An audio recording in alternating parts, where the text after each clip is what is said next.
Good morning. How's everyone doing?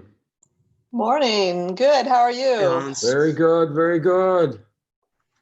Wow, seeing everybody in different spots, different places. Pretty cool. Yeah, I was having a hard time getting on.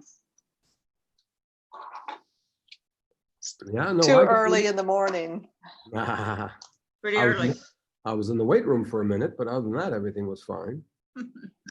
Hans, you were pumping iron? You were I in was the weight pumping room? iron? You said No, you no. were in the weight room. No, AIT, not EIGHT. I got you. Okay, we have 1 minute. 1, 2, 3, 4, 5, 6, Can everybody hear us? Yep. Okay.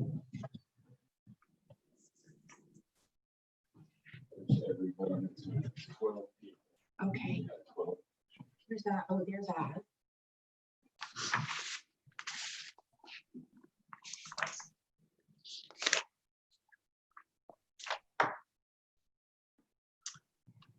Okay, do we have, it's 8. Do we have everyone? Do you think, are we hooked up live stream or we don't do live stream now, do we? We are do. live. We're live. We are. Okay. And we're in? We need to be on our best behavior if we're being live streamed. We better. So are we, everybody here or I can't? I see a picture of the mayor. I do too. I'm at your service. All right. Morning, man. Good morning, everyone. We don't get to see you Morning. live, John? I don't think I have it on this device. Ah, okay. They're pretty techy if you call it device. I'd be even more techie if I was able to create a picture, but To work it. Okay. Okay. I believe it's 8:01. So I would like to call this Ways and Means Commission meeting Friday, July 24th. It is early, 8 o'clock, 8:01. And Mr. Shelton, could you please call the roll? Certainly. Chairman Allen, Present. Mayor Dalton, I'm here. Ms. Weber, Here. Mr. Aiken. I see he's present and muted. Mr. Conrad, present and muted. Mr. Goldberg, I'm here. present. Mr. Frederickson, I'm here. present. Mr. Wislinski. I see he's present and muted. Mr. Prost. Don't see Robert yet. And then Mr. Roberts, Here. here, present. And Mr. Perot, Present. present. Madam Chair, you have a quorum. We have a quorum, and as always, we have great attendance, which I very much appreciate the commitment of this commission. I would appreciate a motion to amend the agenda, please.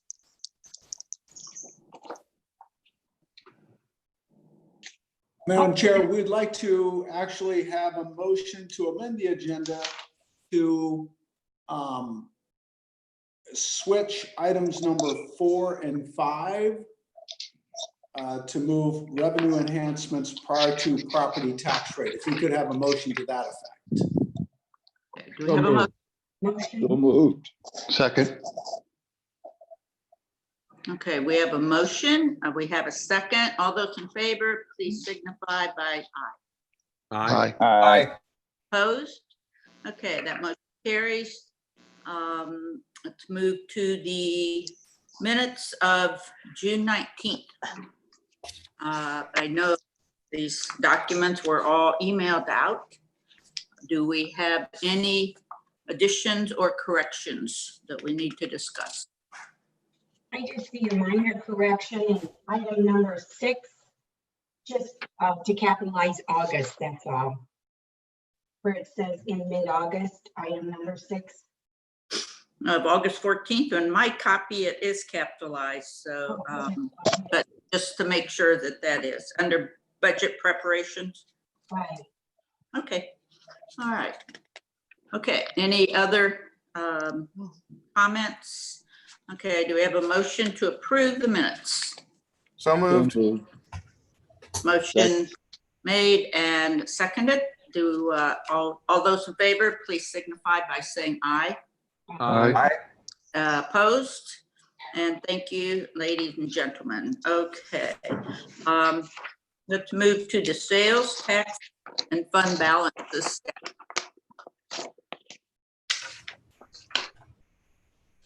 Is that you, Pam? It is. Sorry, I'm getting caught up.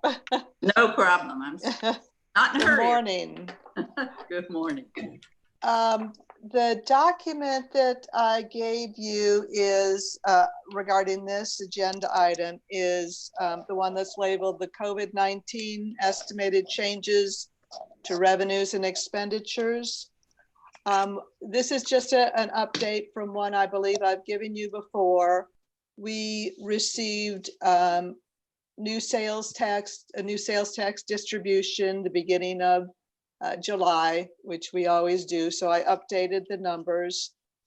Once again, our receipts were better than we had anticipated in our estimates. Sorry, I was trying to bring it up online here. So we, let me find my spreadsheet, sorry. So we had estimated, due to the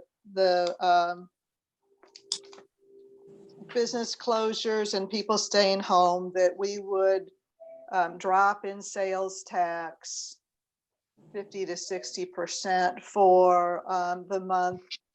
The receipts in July are what the businesses collected and distributed to the state through the end of May.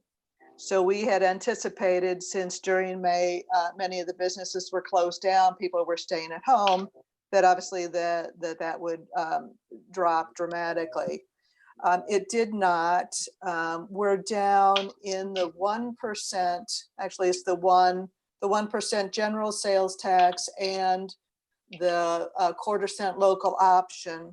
We are down about 2.5% year to date. Now, month over month, if we compare what we received beginning of July to what we of 20 to July 2019, we're actually up a little bit.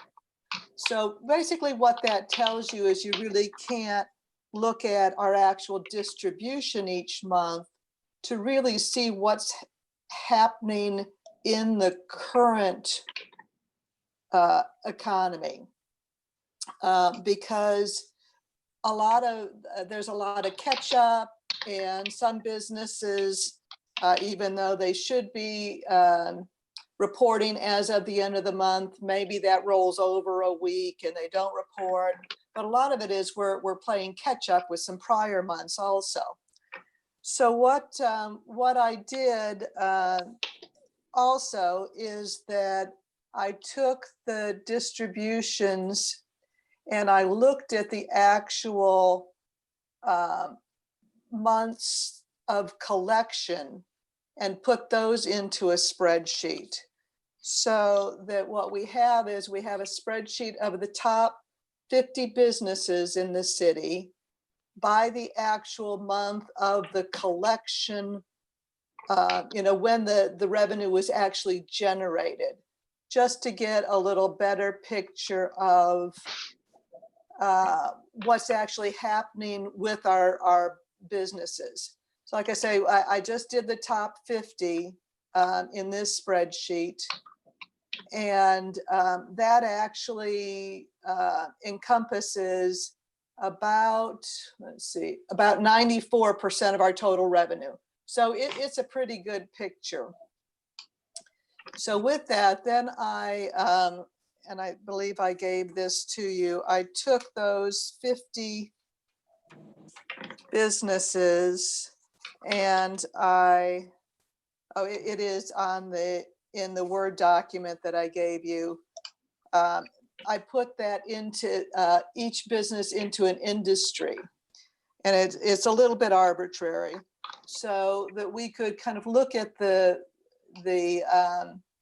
industry by actual month of collection to see how the businesses were doing. And not surprisingly, our top kind of industries, which are grocery, hardware, restaurant, and kind of retail grocery, I put in a separate category. And those are businesses that do significant amounts of business in both, they have grocery, but they have other things also. So I kind of lumped them together. And I'm being deliberately a little vague because the individual business sales tax receipts are confidential. So that's why I broke it down into the industries. So you can see that the groceries are still, doing well. If you compare their January receipts at about 70,000 to the May receipts at about 63, the 63 is a little bit low, but that's because I think it was pretty high in March and April. So groceries doing well. Hardware is doing very well. I think everybody being at home, they've decided to do home and garden projects. That's all good for us. The restaurants, of course, decreased from about almost 30,000 in January down to 13, almost little over 13,000 in May. But if you look at the April, which was down much more, it is coming back up from April to May. But there's kind of that trade-off, so restaurants went down, but that led the grocery receipts to go up a little bit. So we're trying to look at it in a couple different ways so that we have a little better feel for not only what our receipts are, which is the actual distributions, but also really what's happening to the individual businesses, which allows me to forecast a little better. But I didn't really change the forecast very much, except for putting in the actual receipts in July, and left the months going forward. I left those really at decreased amounts going through, not only through the end of 2020, but through about mid 2021. I think since we didn't drop as dramatically as we kind of expected, people are still buying. The restaurants are back open, even though they're open maybe at a lesser capacity, as are the stores. So revenue is coming in from those businesses, but of course not back to 100%. And I really feel the way things are going, that's going to continue for some time to come. So there are a lot of really moving parts when trying to project forward, and particularly with our sales tax, because that is so important. It's such a large part of our revenue. I don't want to underestimate the effects of the current situation. I think we definitely will see continued reduced revenue. I really don't think it's going to be our worst case scenario, but I really don't want to change the model at this point, because how quickly things change. We could obviously change our estimates fairly quickly too, but since we're starting to work on the budget, And we're using these revenues to try and build our base and figure out how much we should budget next year. I want to be more conservative. So that's what I've done. And then I've also gone through and I, again, looked at all of our other revenue sources and tried to capture what I think, you know, if we'll have reductions next year also. Excuse me. And I, as I said, sorry.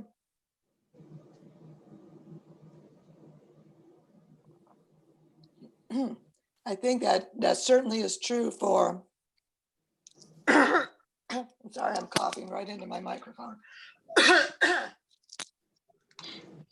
Sorry. So I'm not going to be able to talk here for a second, excuse me.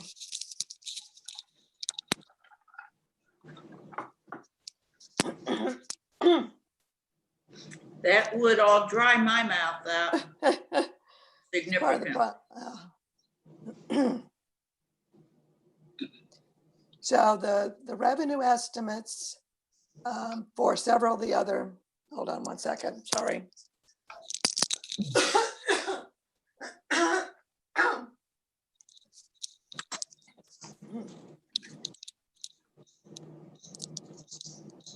Allergies. Okay, now I think I'm here. So I went through and re-estimated our other large sources of revenue. So I looked at gross receipts, the permits, the business licenses, muni court. So I have assumed some more reductions there. With the gross receipts, it's really hard to tell just because they're also affected by time of the year, weather, etc. So those are down a bit. Pam, They could come back. Excuse me. Can you tell me, is there a document that you're on right now? I just want to follow where you Yeah, are. I'm looking at the one that's titled the COVID-19 at the top. It says estimates to revenue. And at the top, it shows the different funds across the page. And then about halfway down the page, I have potential revenue losses for other revenue. There's one that's a Word document and one that's in an Excel document. And I'm looking at the Excel document.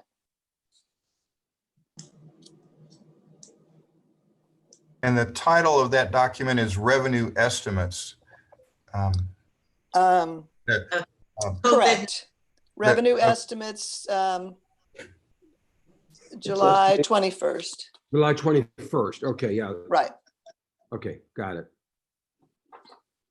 Okay, so I'm just looking at the different, so gross receipts are down. Permits, we've talked about before. We know those are down a bit. And the planning office gives me kind of a monthly report of where they are with receipts. So they look like they're both receipts and applications. They're down about 20-some%, goes along with the fire inspections. So the business licenses we talked about, they are coming in, but we are down there from where we would expect to be. But it's going to take a little more analysis than I've had time to do to see if it's due to business closures or if it's just delay. I think it's delay, but we do have to kind of confirm that. Now we know of several businesses that have closed down or left the city.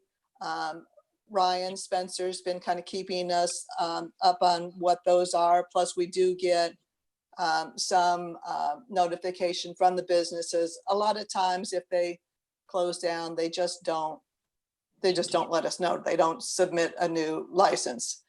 But we'll look at that a little more carefully, hopefully this next week or so. But with the business licenses, what I did do for 2021 in looking at those revenues is take into consideration that those businesses that pay a license fee based on gross receipts will be less next time we do the business licenses. So next year at this time. So I did put in a reduction of 30% in for those businesses that pay business licenses based on gross receipts. I need a little better number than 30%. I just used 30% because that's about what we're down in some of those businesses. So even though I bumped back up a little bit our sales tax estimate, some of those other revenue estimates, I think we're going to have more losses. So worst case scenario, my current estimate is the end of the year, our remaining fund balance is going to be just a little over $6 million, which is about 58.5% of our fund balance, or of our, that's that. Our 50% of the required reserve will be at 58%, 58.4. And of course, I'm going to update that as we keep getting better information. Any questions on that? Hey, Pam, when does Accenture move in, and will that bring any revenues to the community? I'm sorry, what was that? When does Accenture, the company Accenture, move into Town and Country? They will certainly have a business license. The business license, I assume, will be based on square footage, and so we've plugged in, I don't remember now, I know we did some kind of quick calculations and looked at that. We don't know exactly what their footprint is going to be, but yeah, we'll have business license there. It won't probably generate sales tax, but it's not necessarily significant then. It'll be a nice little boost for business licenses next year, just because of the gross receipts. But as I say, I know we did some quick calculations, but I don't remember. We're talking about in the tens of thousands, not hundreds of thousands. So every little bit helps. The other thing is we did with sales tax, just a little coup, is that I did finally get the state to agree that Harbor Freight is in Town and Country and not in Manchester. They had been giving our sales tax to Manchester. So we did get that in May, which was one of the things that boosted our May sales tax up a little bit. Great, thank you for that. And I'm moving my screen back and forth. Any other questions? Yeah, Pam, this is Hans. So let me just a couple of things here. Your best estimate today, thinking just about the sales tax, you think we're in the intermediate, leaning towards the best, or, I mean, it sounded like we're probably not going to be in the worst case, right? So it's probably intermediate. My inclination is, my feeling is that we're looking more in that intermediate to best. At least that's how it's based on the last 2 months of data. Okay. We're down in about 26.5% overall from January to May in our main businesses. So that leads me to believe that even though this could deteriorate a little bit more, a best case scenario, I've got a 30% drop in. So I really don't think it's going to be worst case. Okay. But I'd hate to go all the way to the best case, so that's why I'm kind of waffling there. The red line at the bottom is the remaining fund balance, not the worst case. So let's say things get a little better. That means we would end the year probably closer to 6.5 million, right? As opposed to the 6.1. Right. On the worst estimate. But we're still talking then about a decline from 8.4 to about 6.5. So we're still talking about 2 million roughly and over 20% decline in terms of the fund balance, the city's main fund balance. Right. Okay. Any other comments or any comments on the road, capital and parks? Because they also seem to be declining rather, precipitously. And the reason I haven't focused quite so much on them, we will do that more when we're preparing the 2021 budget, is that we have already identified those fairly large projects that we just aren't going to do. Yeah. It's so much easier in those funds to just stop spending because it's project money. Yeah. Whereas the general fund, I started to do some other graphs. Half of the general fund is salaries and wages, and the rest of the other half is our fire costs. The big fire contract. Yeah, the fire contract. Those are things that are kind of there unless you start cutting staff. There's very little way to reduce those. Now we're doing some things. Obviously, we're cutting out overtime. We're just trying to get people to comp time or flex time. We've cut out some, the easy things like the trainings and the travel and things like that. But those are small dollar amounts. Yeah. But so, I think it goes without saying, the budget process now that we're kicking off now for next year is really going to be very, very critical, right? We can't have another year of deficits like this because then we'll go well below that 50% threshold. And I think the goal for next year must be to be either at the very minimum balanced, but preferably have a little positive, right? So we start building up some future reserves. Right. And that's going to be a real challenge for us. And we've obviously already started that discussion. Okay, thank you.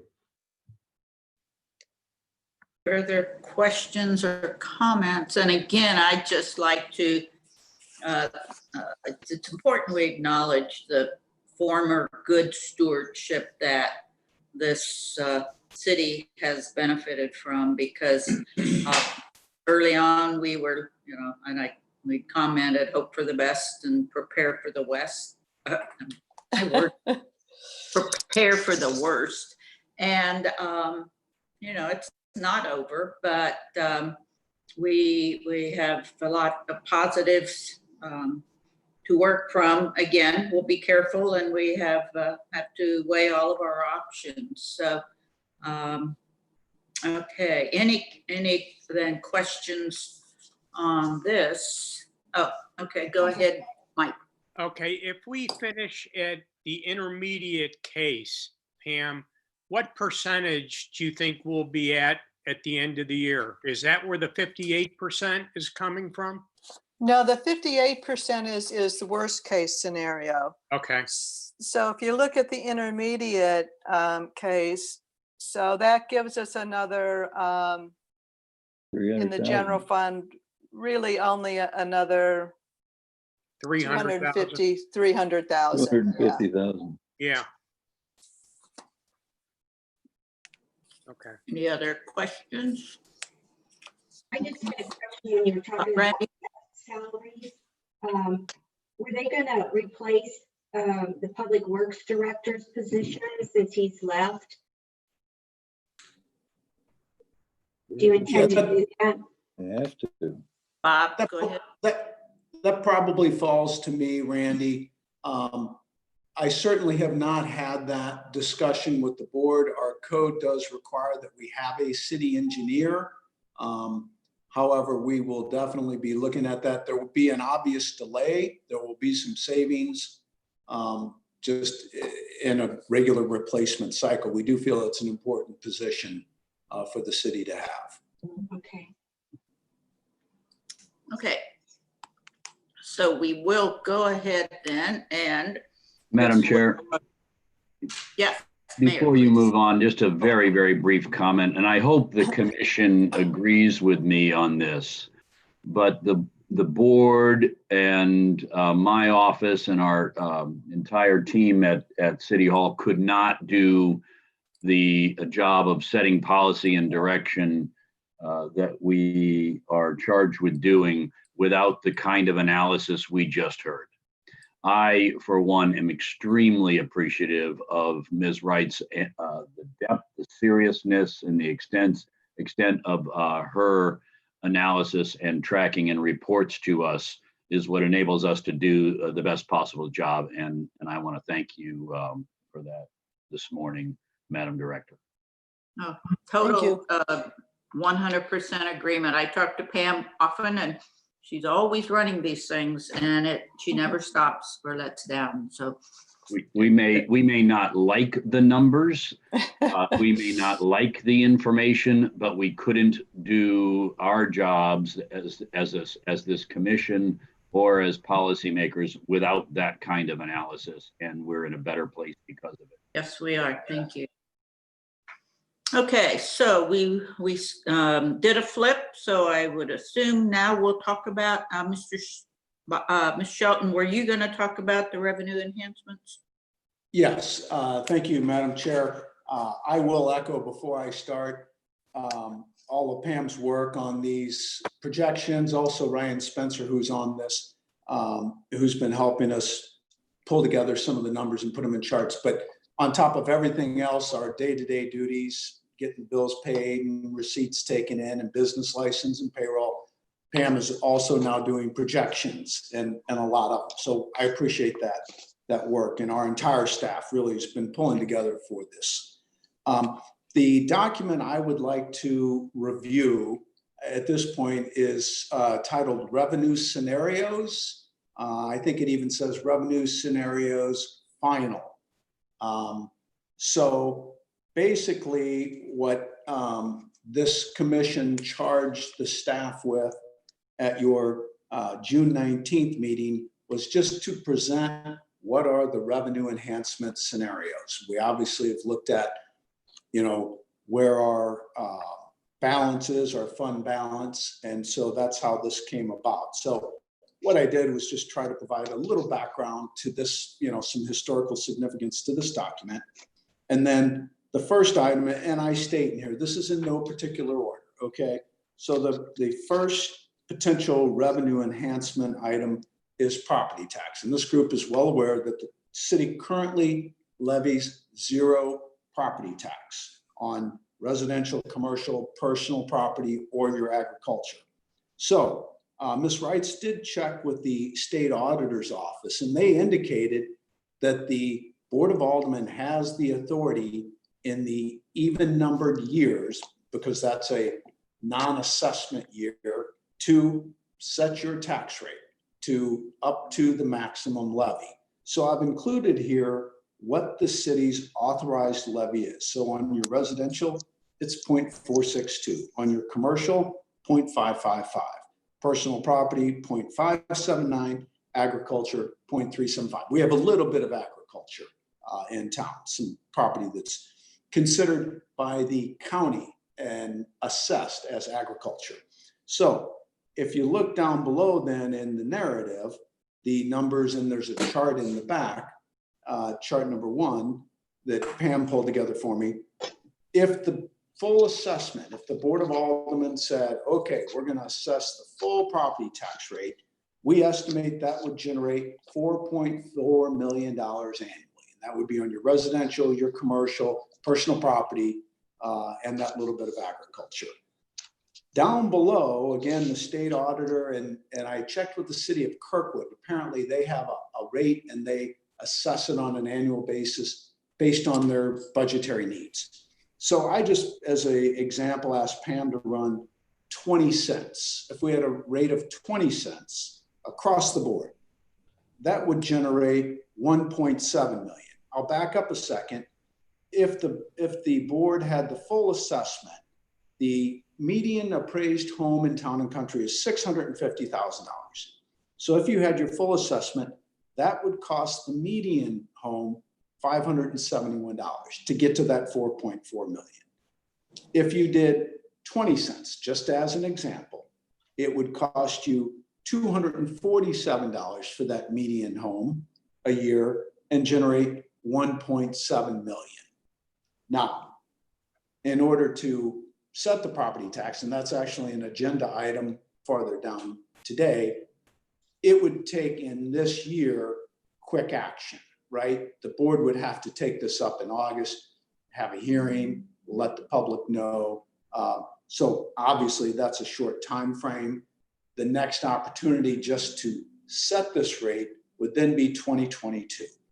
You could go to the voters at any time on certain election dates, but you could do it in 2021 if you wanted to go voter approved.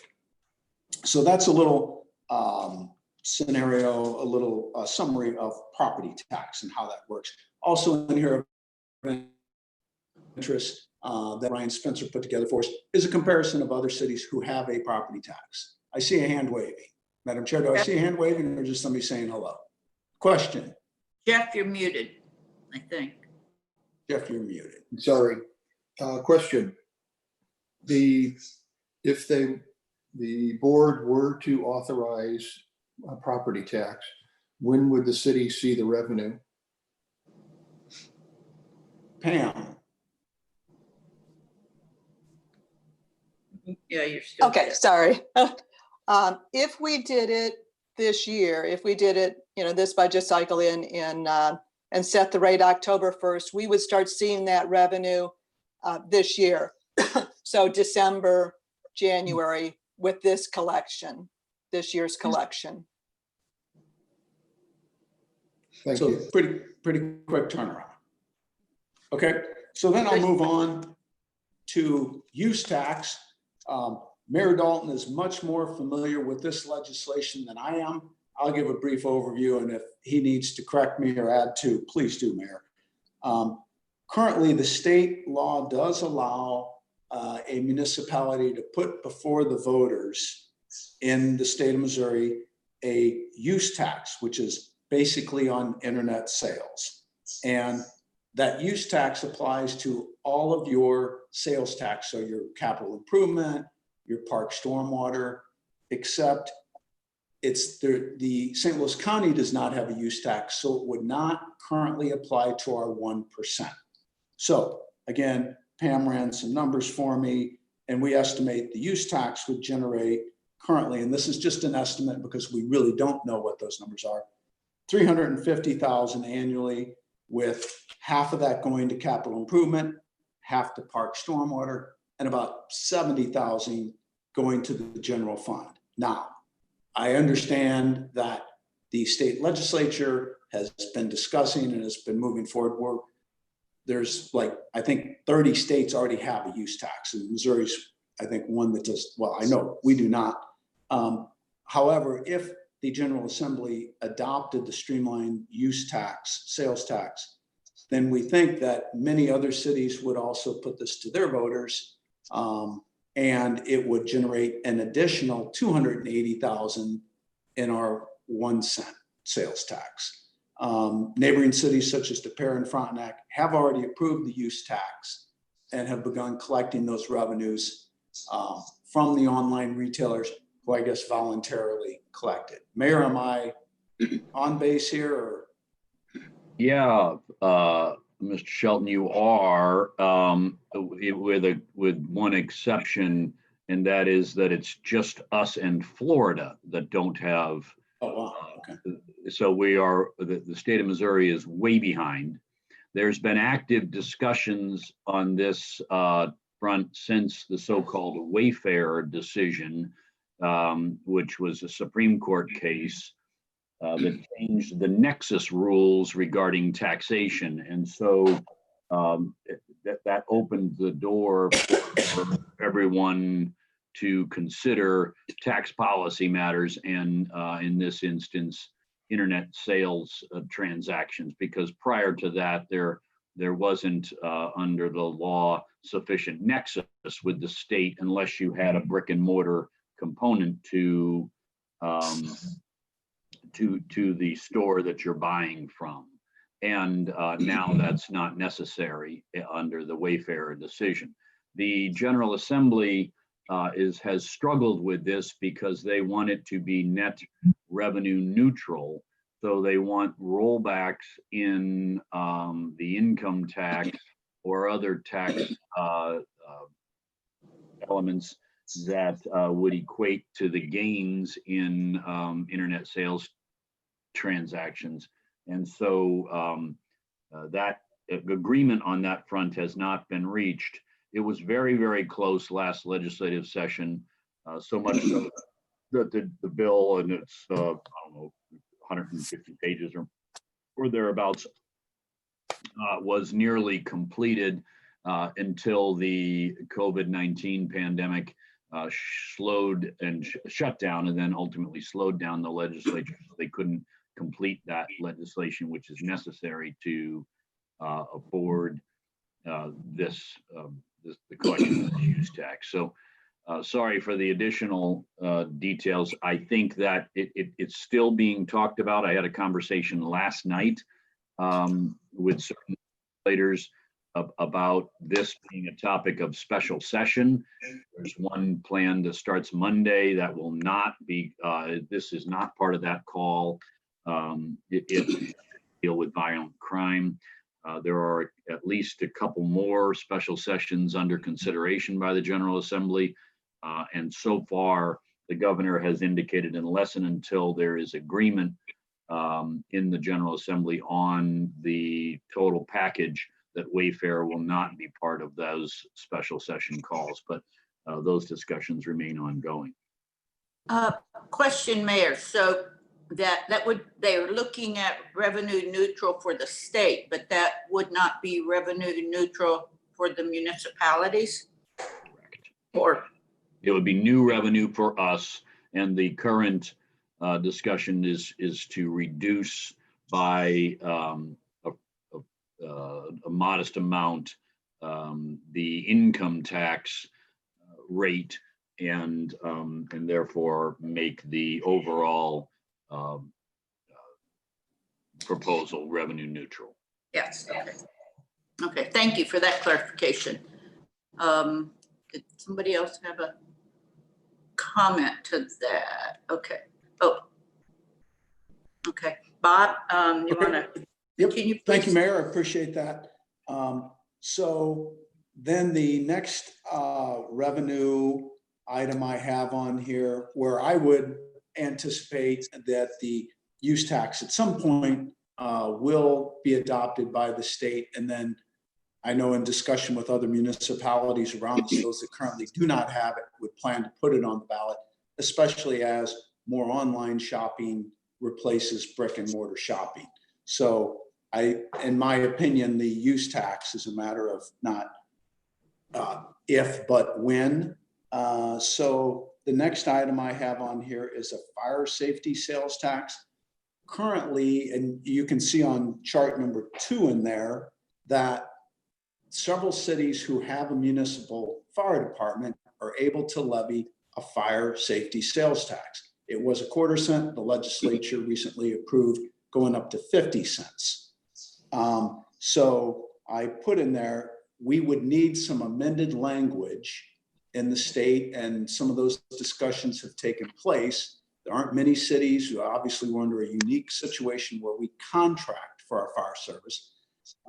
We're the only one listed with these peer cities that does not either have a fire safety sales tax or is part of a fire district. So we believe that there's good cause that this language should be adopted, and then it would require a vote approval by our voters to either do a quarter cent or a half cent. And so you see the numbers in there. The half cent would generate 1.8 million, and the quarter cent, then obviously half that, 900,000. Again, this would have to be used for fire and EMS service, but as you all know, we spend way over that on our fire and EMS service. So that kind of leads me into the final revenue. Bob, I have a Sorry. question. This is Sure. Oz. Sure. Don't we have to operate a fire department in order Excellent to question. avail ourselves of this?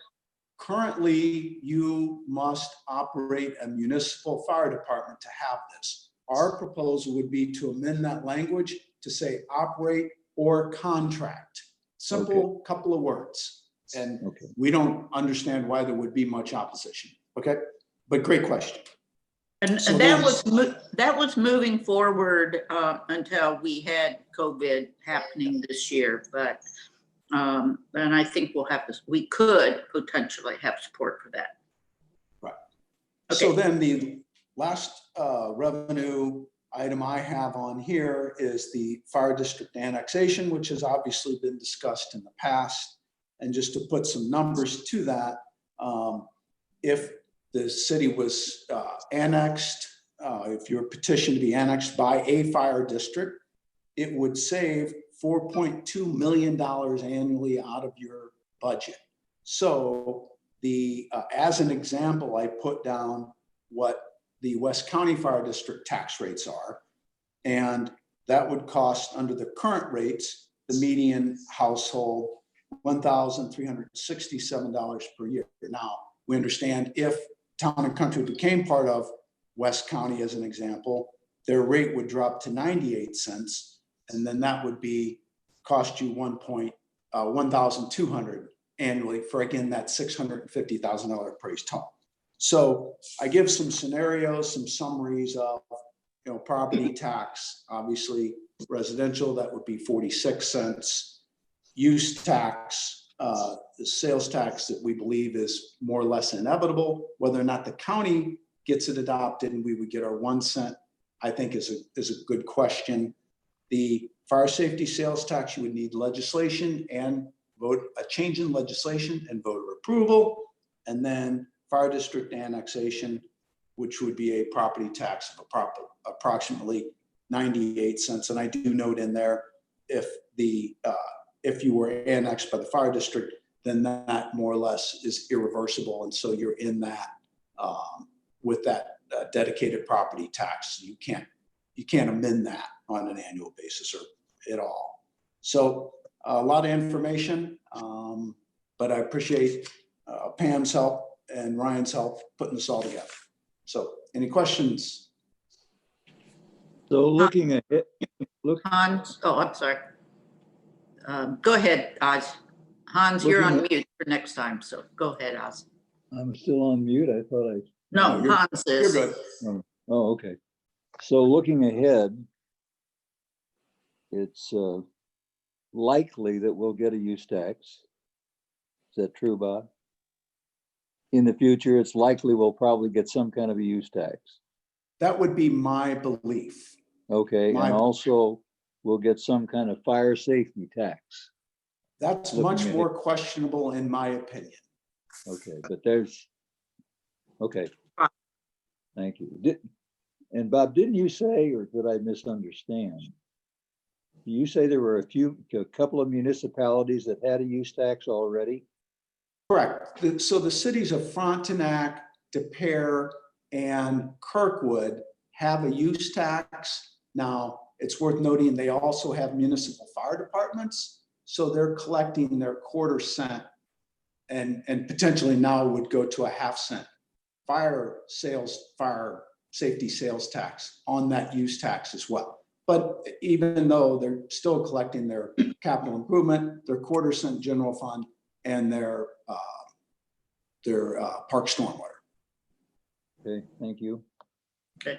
Hans, you had a question? Yeah, that helped answer part of it. So I guess the use tax, we think is coming. Sorry, I guess maybe I missed a little bit. The fire safety sales tax, we think that's working its way through the state legislature, and it will sort of end up with the Town and Country voters here at some point. No, that is a part, Madam Chair. Please. Yeah. Mr. Shelton did a very good job of explaining this. That legislation was introduced last session. It was not acted upon. and not really even extensively debated in any meaningful way, because, you know, as you recall, the legislature went out on spring recess right in the middle of March and didn't return due to the pandemic until late April, where it had 3 weeks remaining in its session to do priority items. That was not one of them. So Right. Okay. that issue has not been vetted legislatively, and would need to be refiled for next legislative session and acted upon. It's a wide open question, and I wouldn't put any planning confidence into it right now. Okay, but we meaning Town and Country, we could go ahead separate from that and approve a fire safety sales tax for our town? No, that would require legislation authorizing, you know, all political subdivisions are creatures of state statute. We do not have the authority to impose that or have the voters consider that tax at this point, and the legislation would authorize us to, should it be acted on positively by the General Assembly. But so the one thing we could do right now, the one thing we have full control over is our own property tax. Is that correct? Yes. Yeah. So my question really is this: do we feel right now, based on the financial situation we're in and the reserves coming down, do we need to take action essentially now or very close to now to try to find another source of kind of significant revenue? And significant, I'm thinking kind of $1 million plus. Do we feel that's critical right now? Do we need to move forward on that, or we have some time and it's maybe not quite as critical? You want me to speak to that, Madam Chair?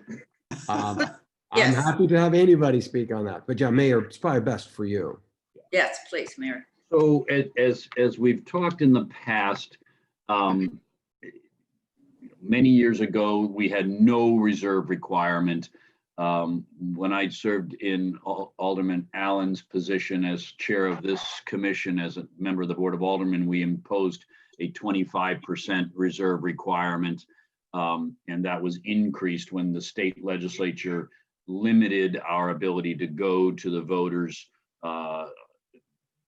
by restricting that consideration. I'm sorry, not go to the voters, as Mr. Shelton said, but increase our levy rate in assessment years. You can't have the assessment done and then say, you know, it's time to turn up the levy rate. So we increased our reserve requirement to 50%. And that, as we know, in comparison to the recommended rate of 17%, is very substantial. It is, we want to be secure in our financial position and conservative in our planning. But I think we are in a very fortunate position right now. Although, as I said before, we don't like the numbers. We're fortunate to be where we are.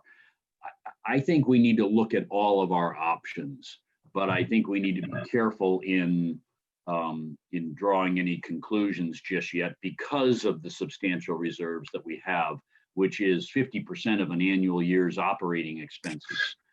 So you know, half of a year of our expenses are all in reserve, and that's been by design. So I hope that tells you, or that's some sort of an answer to your question. It's not definitive, but it is. We're in a good place. We have a substantial reserve by design and by ordinance.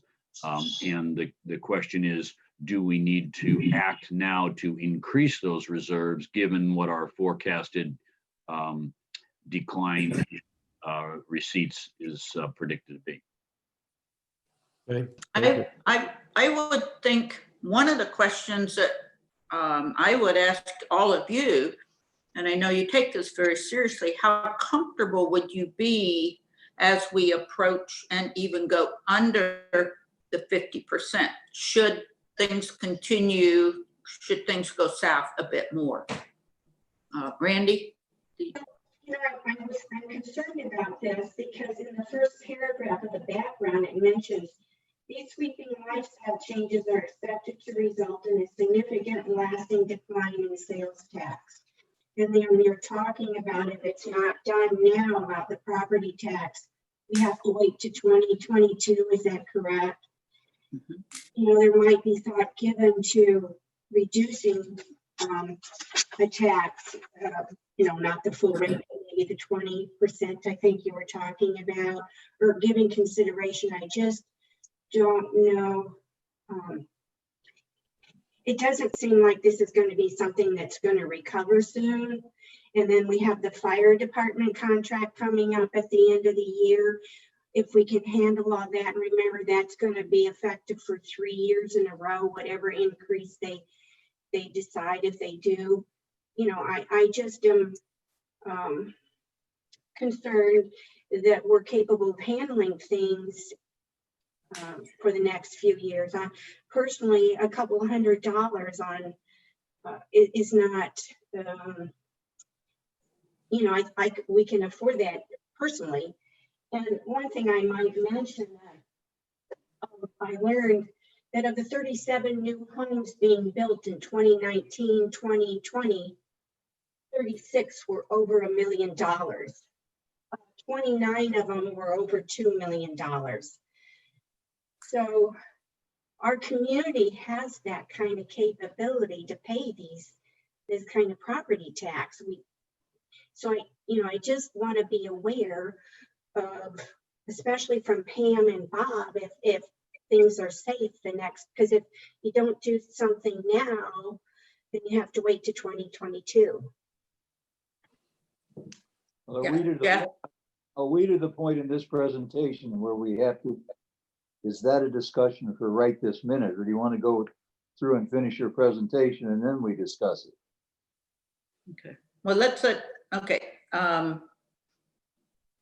Jeff wanted to make a comment. Bob, do you want to respond to, because you see the whole picture of the presentation, do you want to respond to Oz, or do you want to do that after Jeff? Well, it seems to me we ought to go through the whole presentation and then come back and discuss it. That's my personal opinion. Okay. Okay. So Yeah. Jeff, go ahead. Go ahead. Jeff. Okay. Thank you, Madam Chairman. I have to agree with Ms. Weber. I was going to make some of the same points. We're going to be going into flu season. The pandemic isn't over yet, so this whole thing could flare back up again. We're getting very close to our 50% cap on the reserves.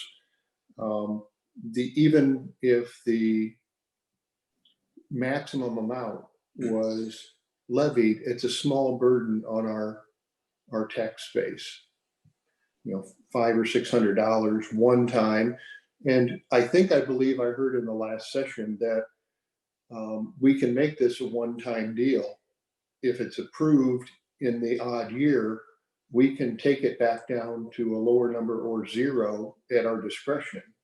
So we could actually advertise this as a one-time to cover unusual expenses for the pandemic and reinforce our reserve somewhat, just in case it goes, beyond the worst case scenario that Pam's put together.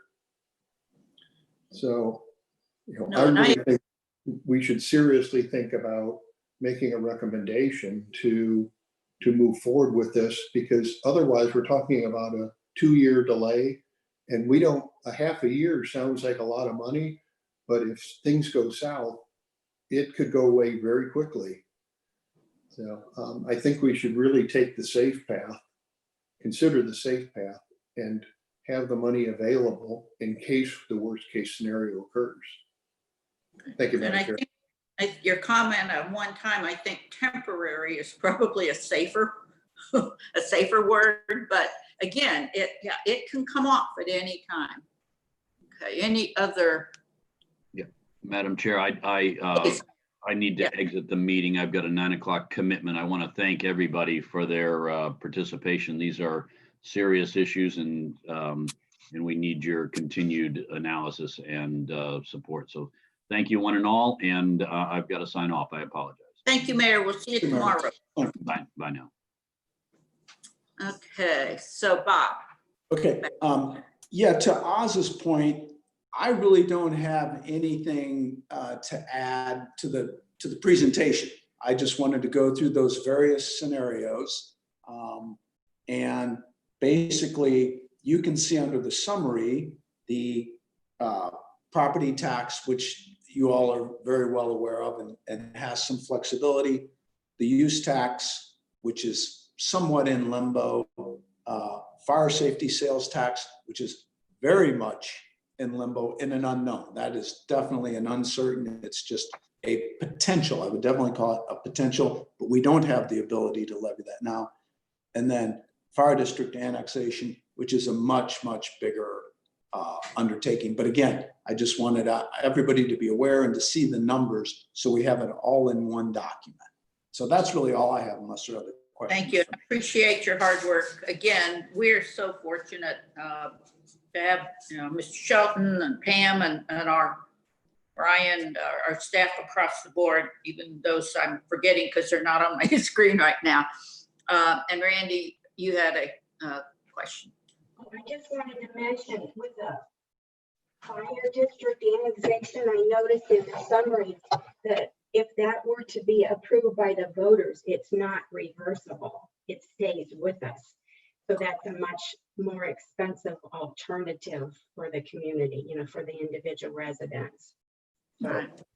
Well, and just also I want to throw in, one of the things that people in town and country love are those extras. The parade, extra flowers at Longview, events, and a lot of kind of warm, fuzzy feeling happenings that say we live in town and country. And, we've had to cut out a lot of those. So if the residents want to be more bare bones, we're a great place. We have great fire. We have a very good fire coverage, could be better. We have a great fire department. We have great staff. So a lot of, as we move forward, to me, that's a question too. Do you ever want to get back, and I'm looking at you, Bob, to branch chipping? and I mean, maybe we do, maybe we don't. So, okay. Let's see, any other, Randy, go ahead. Other thing too that this is cutting back on is the stormwater projects and the street projects. I imagine those are being reduced, but they're just building up for us the next year, more and more projects. So you don't want to keep putting too much of that on hold too. It just gets more expensive as you delay things like that. But I agree with Jeff that I think we really need to put on into that and not let that pass us by. I think it's important. And his suggestion that it could be temporary and we could always cut back later. Okay, all righty. So I think we wrapped up that on the agenda. Fund balance ordinance reviewed. Well, have we really wrapped that up? We haven't wrapped that up. What do you want to, okay. Isn't this an action item today? Don't we need It to is. make some kind of decision? Do we want to, okay, go ahead. But I think before we can make a decision, I want to hear one thing. In a situation like this, where management, that means Bob, the mayor, the alderman, whatever, wants something done from a group of people, they come to that group of people with a recommendation. I want to hear a recommendation from city management as to what they think we ought to do, because they're closer to it than we are on a daily basis. So that's where I'm coming from. Okay, and I appreciate that. We are having a retreat tomorrow, the board, with Mr. Shelton and Bob. You are going to be there, right? Yeah, and Pam and the mayor. So do you want to, Bob, do you want to, I'm assuming a lot of this information will be shared. Right, we'll be discussing this information with the board. And obviously, when it comes to policy, the board needs to set policy. They depend on the commissions to look at the various information. My concern right now, making a recommendation, is we don't know exactly where our revenue is going to go. This is this is something that's caught everybody, every city, nationwide off guard. I like Jeff's approach of it's a one-time, let's possibly let's get this over the hump and then see what happens with some of these other options, use tax. And I think that could be understandable by your constituents, by the elected officials. So I'm not concerned if this commission wants to make a recommendation on your property tax rate to the board, if the group as a whole is in favor of that, to levy that and then determine through the budget process what amount is actually bare bones necessary to get us through the next year.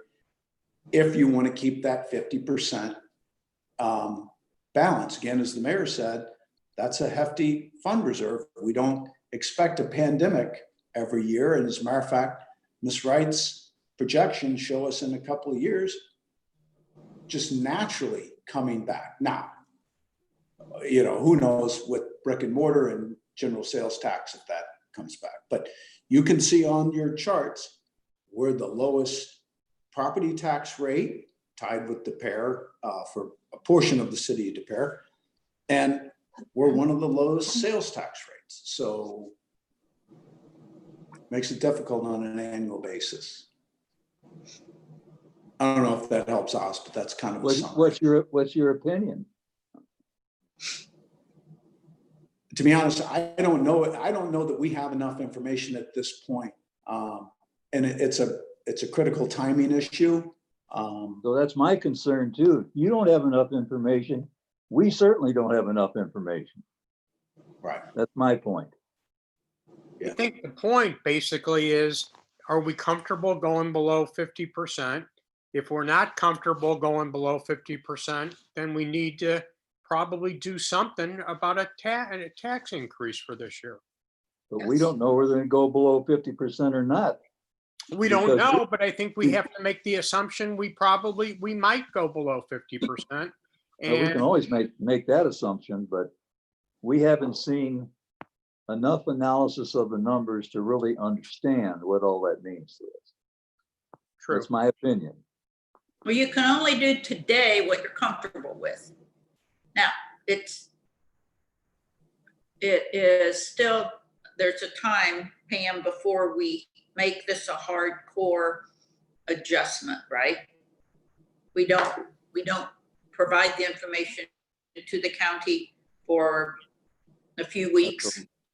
We have to have the rate to the county by October 1st, but we have to kind of back up in that we have to have a public hearing, excuse me, and that we have to publish that public hearing. I have to give that information to Ashley by about the 2nd of August. Now that doesn't have to be, we can certainly change that at the public hearing, but that's the the publication for the public hearing. The first reading for the property tax needs to be on August 24th. And then second reading on September 14th in order to get it to the county by October 1st. So at some time before that August 24th meeting, we should have a decision on what we want to do with the property tax. And at some point, we need to figure out how much information we're comfortable with having or not having, if something would be, if this recommendation would be made.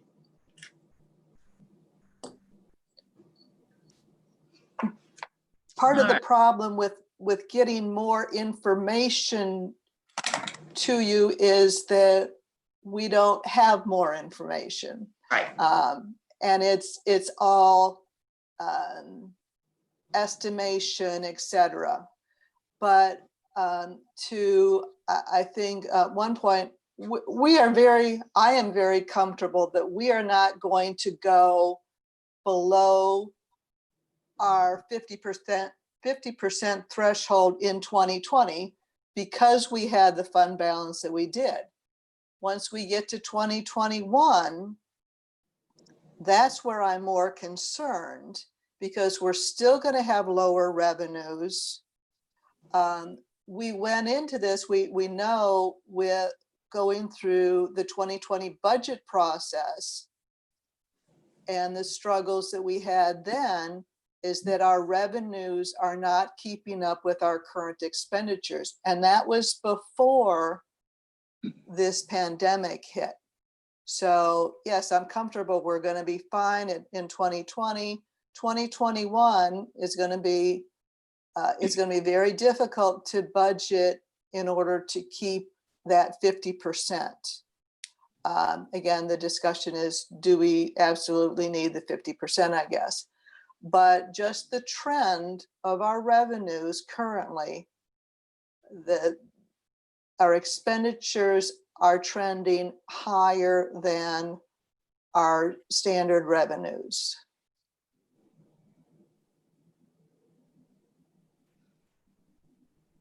Okay. I hear no motions. We can always call another meeting of the Ways and Means in the next couple weeks, but this is potentially timely. I'm not going to, if somebody wants to make a motion, that would be, we can vote on that. I'm not definitely asking, but go ahead. Yeah, so this is Hans. I must say, I agree with Oz in the sense that I think before we do a motion, we should have a formal recommendation from the city or the Board of Aldermen. Since you all are meeting tomorrow, or you have some kind of get together tomorrow, would it be fair, I know this is on very short notice, but would it be fair to ask you all to take the best thinking and the best information you have, and if you think we need to make a motion and move forward and look for a revenue increase, then bring that back to us. And then I think we will have a good sense of direction. And if you feel after tomorrow or the next week or two that no, it's not that critical, we can afford to wait, then I think we're, in all likelihood, I think we're willing to be patient as well. But I think the message we want to send is we're watching this carefully. We are in fact concerned. We don't want to just sit back and be passive about it. On the other hand, we don't want to jump the gun and cause difficulty and, pass a motion that could be, whatever, difficult or awkward or perhaps not necessary. So maybe we can put it back into kind of your hands a little bit. Okay, and I appreciate that. There are a lot of moving pieces. Mm-hmm. As Pam commented earlier, there's also this great discussion. I respect all these opinions. Randy, did you have another comment? The other addition to your recommendation is a percent recommended. A smaller percent, like the 20% for, I think it was an estimated 1.7 million versus the full rate was, I thought you said 4.4 estimated $1 million. So to also come back with that suggestion too, maybe a lower rate. Sure. What kind of rate you think would be appropriate? Yes. Okay. All right, Bob, have you got all that to? Yeah, I would, and then I know Jeff has a question. I would like to, if any of you are in a position to kind of state it now, I think Michael had an excellent point. From a policy standpoint, as members of the Ways and Means Commission, your feelings on going below that 50% reserve level in 2021. And if that's something you think we absolutely should not do, I think that's helpful for us when we meet with the board tomorrow. All right. I'll address that. I don't think we should. That's my opinion. Okay. I personally think it's okay to drop below 50%. but I think we ought to set another limit not to go below. And I'm thinking maybe 30, 35%, something like that. Okay, great. So is that a recommend that, go ahead. I'm just questioning if that's a recommendation. Bob, go ahead. So if I'm reading, I guess it's the ordinance, once we drop below 50%, then expenditures require a 2/3 majority of the aldermen. Is that correct? Yeah. Yes. Okay. That would be any expenditure that causes us to drop below 50%. Correct. Require a 2/3. Right? In other words, if you presented a warrant list to the board and say, okay, these are here for approval, and somebody says, does that take us below the 50%? And you say yes, that means it requires a 2/3 approval, correct? Yeah. Right, but theoretically, that would be probably one warrant list towards the end of the year, Pam, is my guess, and that would be, yeah. Yeah, Or a I'm large not quite sure how, we would, be checking that. I mean, it's got to probably be more of a budget. We wouldn't budget to a point where we would allow that to happen. Right. And just let me point out a question again, Pam and Bob. So moving forward for the development of the 2021 budget, we're going to try to stay lean and mean as we currently are? Because I don't see that we have a choice. okay. All right. So Bob, somebody else, oh, Jeff, yes. Yes. One of the things that impressed me when I came on to this commission was that the city has always taken a very conservative approach to things and been very financially,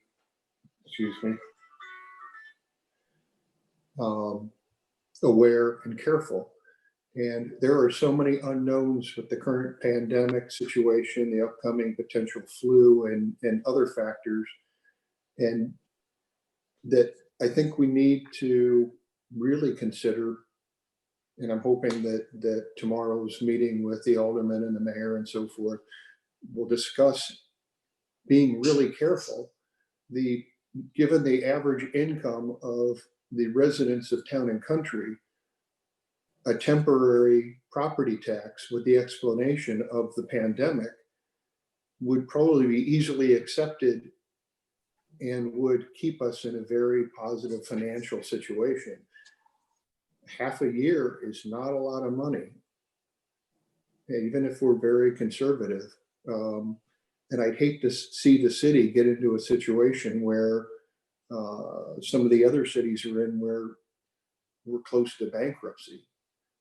We can use, and if we go with a higher rate, we can use the extra money to buy us time to put in use tax and other items of revenue generation to deal with the shortfall that Pam had talked about just based on our normal budgeting process.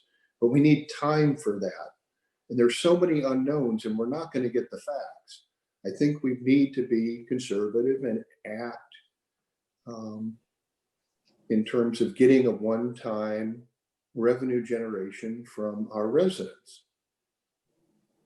I don't know if that's politically correct, but financially, I don't want to see the city take a step backwards. It's always been so positive, and then the mayor talks.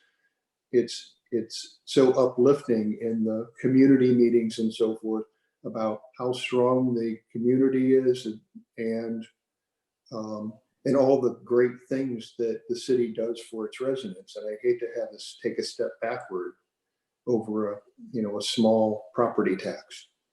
So I'll get off my soapbox. Thank you. And okay, there's an elephant in my corner too. I'm just going to say, just for everyone, we also have, by the end of the year, we need to have a sense, and we do have the Fire and EMS Task Force. We need to know what we're going to do with that.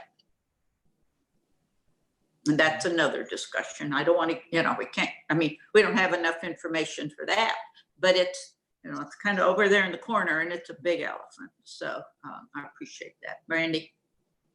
Well, you know what Jeff said. And then the other concern, there could be more closures with this COVID-19 going up. And now there's, it could happen again where bars and gyms and whatnot are closed, and it would be even more detrimental, so we just have no control over that. It's good to have some cushion for things like that, especially in the next few years, the next couple of years. Well, I agree. Okay, well, we have good discussion. We will, I know I will, Bob and Pam will be able to share this. I'm hoping we'll have time for, and this, to me, this is the most important thing we have to talk about tomorrow at the retreat. So I'm assuming everyone hopefully has had a chance to weigh in. I think so. Okay, let's move on to then, Pam, were you going to talk about the budget prep process and Right. get wrapped up? Thank you. I really don't have much to say. I just wanted to get the calendar, the updated calendar out to you so you knew our time frame, and give you an idea of how we had directed the departments to do their budget, which is why I attached the budget guidelines. So we are in the process of working on the 2021 budget along with all this. Okay. This is a good document, Pam. I enjoyed reading this. Good. But I do have Thank you. one question. On this this date you have down here of August 3rd through the 6th, you have employee self-service implementation. What is that? I've never heard it before. That's we implemented a new payroll system the 1st of December of 19, and this is just the continuation of that. The employee self-service is just the piece where we have it set up so employees just will go into their computer and plug in their time rather than doing paper timesheets.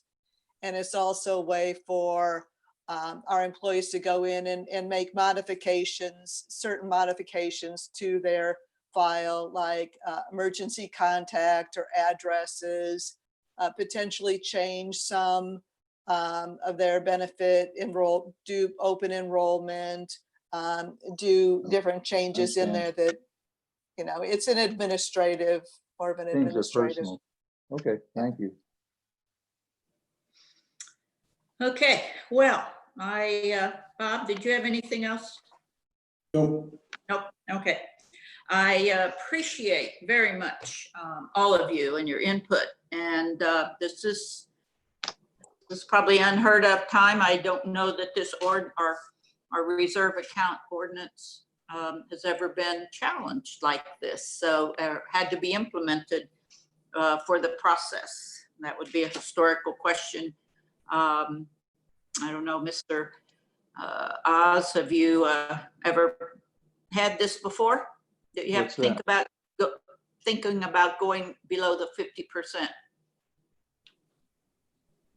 Yeah, I've thought about it, but we haven't had to worry about it. In reality, has the city ever had to do this? No.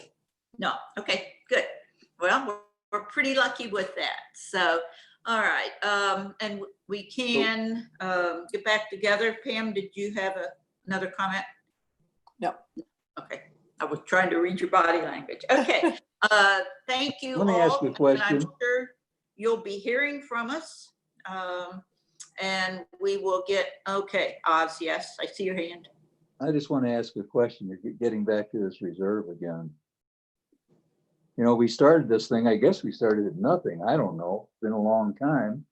We started with them with 25% and we've gone to 50%. what are the reserve levels of other cities, Pam? Do you know?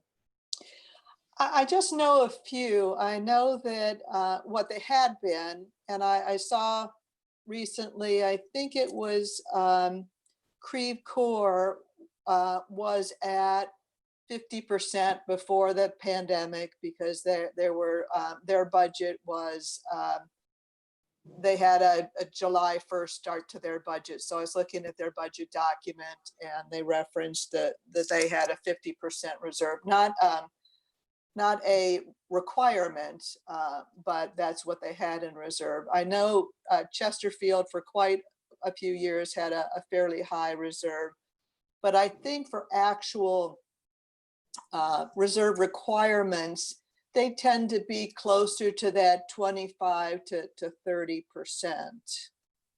The Government Finance Officers Association recommends at least 17%, but as a very, very minimum. But then you need to look at obviously your own situation, how much of your revenue is dependent or is very fluctuating, like sales tax.